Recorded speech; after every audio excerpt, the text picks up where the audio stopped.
Cap and trade recently became part of the debate in the U.S. Senate race. Ms. McMahon has come out against cap and trade, and Mr. Blumenthal has actually said that he doesn't support a tax on carbon.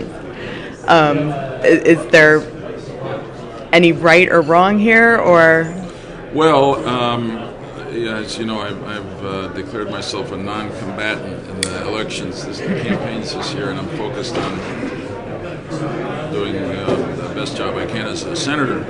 But to me, the key is, do you recognize? Do the candidates for office recognize that we have a problem? That is, that we're both much too dependent on foreign countries for our energy, and that climate change is real.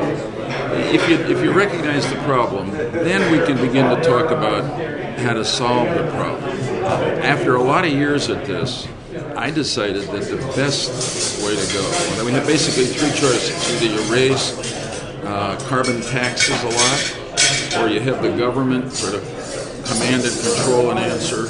And then the third, which I thought was the best, is to have a market set a price for carbon and let the private sector take it from there. But we haven't been able to convince a majority in the Senate that that's the right answer. Bottom line is, the key is to recognize the problems, and then we can debate what the best answer is. Since the Republicans have started to call cap and trade a tax on energy, I mean, that's what the commercials say, that Blumenthal supports a huge tax on energy. Do you think maybe it would be more effective to put a price on carbon directly with a tax on petroleum?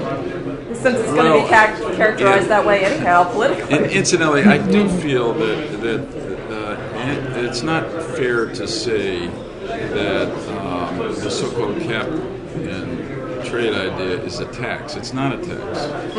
It's a market-based price that then brings a lot of private money into the system to create new energy and new jobs. But imagine if in the political crossfire of the day, something that I'm convinced is not a tax, it's nothing like a tax, is being described as a tax.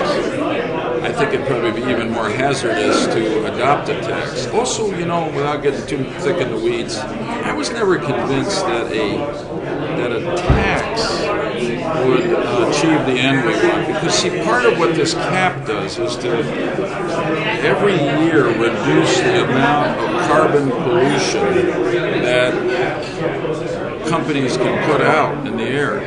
And it leaves it then to them, based on the price of carbon, how they reduce it.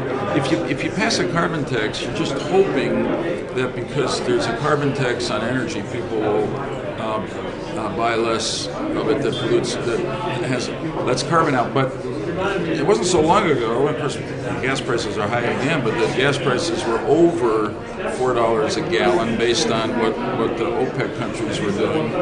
And consumption didn't fall off that much. So, that's the problem. Without saying who you support, will this issue be a deciding factor in your vote? Oh, it's an interesting question. It won't be the deciding factor, but it's something that's important to me, so I look at it, obviously, along with economic policy generally, foreign policy, national security policy, all that stuff comes into play. Just quickly about the travel in Europe. Yes.